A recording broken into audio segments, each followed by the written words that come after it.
let's get to work. So the video, hair loss. Are we trying to be physically attractive to men or women? End quote. Now, by the way, oh, that's not a quote, but that's the name of the title. And by the way, I feared that people might overthink that video and, you know, try to prove how straight they were and that they're not gay. But people took this in great maturity, and I appreciate that, because I really was presenting a theory that why would it be that as men we're so hard on ourselves if we're starting to lose our hair, and we judge our own attractiveness and others men's attractiveness on that, yet female typically don't do that, which I intend to further prove with videos that I will be publishing this weekend as I interview women blindly on that, not letting them know the concept of this channel. So that's gonna be fun. With that being said, our good friend Robert left a wonderful comment, and I'm going to read just part of it because it brings light to something I want to tackle. Robert said this, quote, "Hair is often viewed as a sign of vitality and good genetics. It's certainly not the #1 factor for women, and most will overlook hair loss. But many women value hair on a subconscious primordial level, especially those in childbearing years," end quote. And in case you're wanting to know exactly what vitality means, I mean, I knew what it means, but I just wanted to have some synonyms. Vitality means energy, strength, and liveliness. And I think it's important to have those synonyms as we explore this topic today. The concept that hair is often viewed as a sign of vitality, of energy, strength, and liveliness, and good genetics. Genetics. Awkward. All right. Let's explore that concept. I totally get it. Like, that totally makes sense. Why that would make sense. I mean, and when you look at how animals breed, you know, often the ones that are the most colorful, the most strong, the ones that physically have those traits that pop out are the ones that the female will mate with. So on an animal level, I totally get it. And maybe part of that translates into, you know, mating, and as far as finding a female finding a man attractive and that sort of thing. But it's interesting if we instead of making this a subconscious thing, if we make this a conscious thing and we really think through this. Let's imagine a guy who is losing his hair, which, you know, at a Norwood 3, I am in the process of it. Granted, I'm not bald, I know that, but I'm in the process of it, and I'm totally okay with that. I just make a lot of videos about it because you keep watching them. And I make money off of that, and I help you, so it's a great situation. But newcomers always think that I'm obsessed. In fact, I'm even throwing around the idea of having a separate channel just to talk about Metallica, because I've learned that Metallica fans are obsessed with Metallica, and if I could tap into that, I will. Because something I am here to do is help people and make money at the same time. So, thanks to YouTube allowing me to do that. Is hair, as far as this being a sign of energy, strength, and liveliness, it's funny because immediately my mind goes to the opposite. When I think of today's action hero in movies, and we look at the cast of, you know, the Fast and Furious movies that mainly comprise of men who completely shave their head, not even buzz it, but like shave their head. These are, it's funny because when we look at the synonyms of vitality, energy, strength, liveliness, I'm thinking about these guys in the Fast and Furious movies, you know, with all their muscles and their fast cars. In other words, their energy, their strength, and their liveliness, and, you know, shaved heads.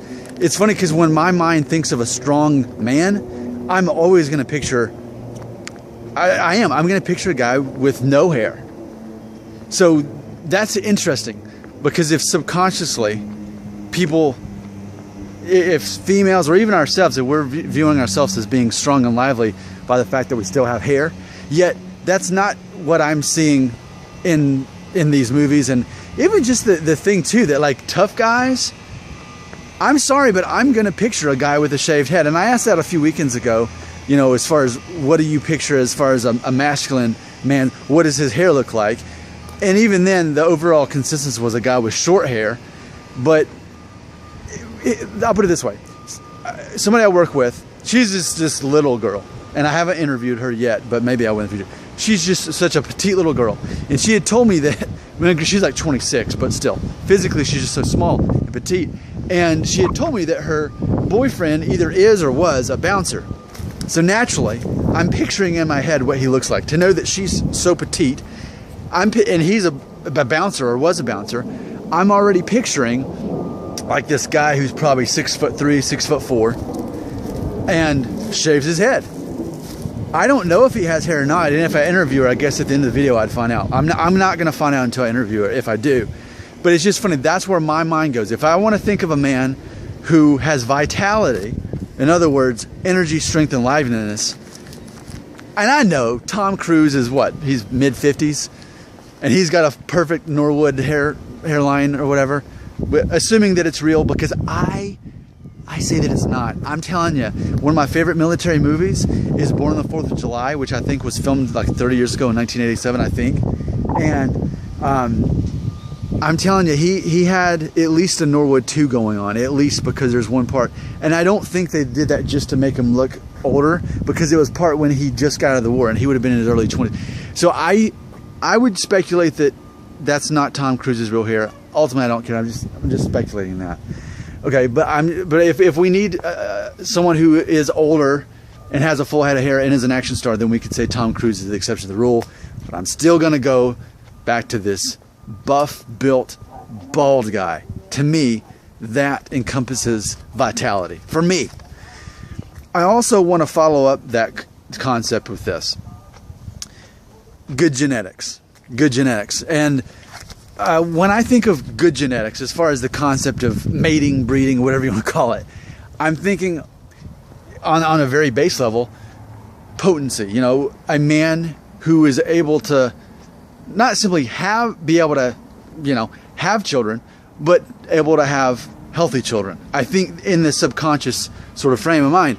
And it's interesting because it's like, for me, perhaps I could be the opposite of that. Now, granted, again, let me stress, I'm not bald, and I know that. I'm Norwood 3, and I know that. But we can say that it's more than a receding hairline. It is the balding process. And it's a matter of, you know, when I get to Norwood 4, I don't know. But it's funny because for me, as of like last month, I've now been a vegan for 4 years, a vegetarian for over 5. I haven't eaten pork in like 8.5 years. So it's like all these signs of masculinity, like, ooh, he eats bacon and beef, and you know, I don't, you know, and I don't have a perfect head of hair, but yet, like, my daughter's about to turn a year old in a few weeks, so obviously I can father children, and I'm in my mid-30s. So it's funny just because, like, I don't know, these ideas of what vitality is about, they're not in my life as far as what I see. They're simply not real. They're not real. That we would judge men on these things. So here's what I'm here to say. I'm here to say, you want strength, you want vitality, energy. I'm visioning a guy who shaves his head because he's bald. And I'm envisioning even a guy who could be like me. He could be vegan and not even eat meat. He could, oh, but where's this protein coming from?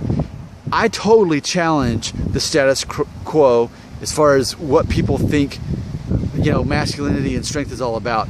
It's just so outdated that we're associating hair with strength.